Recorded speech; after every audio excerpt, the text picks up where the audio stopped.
আজ স্বাস্থ্য পরিষেবা একদম তলানিতে গিয়ে দাঁড়িয়েছে।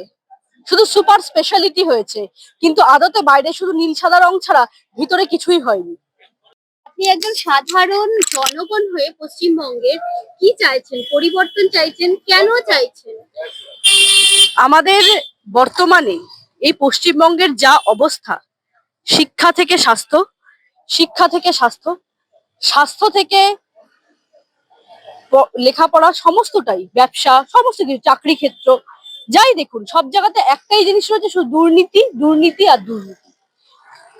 আজ যোগ্য চাকরির প্রার্থীরা রাস্তায়, আর যারা ঘুষ দিয়ে চাকরি পেয়েছে তারা হচ্ছে চাকরি করছে।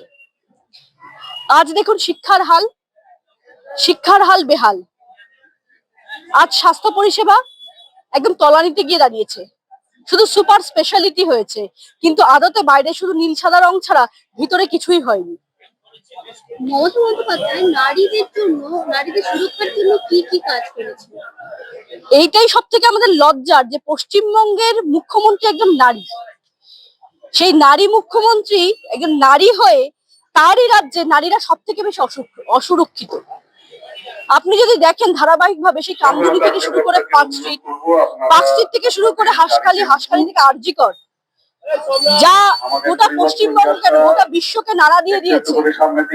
সমস্ত ক্ষেত্রে যারা দোষী, যারা ভিকটিম, তারা প্রত্যেকে তৃণমূলের দুষ্টু বিষ্টু ভাইরা।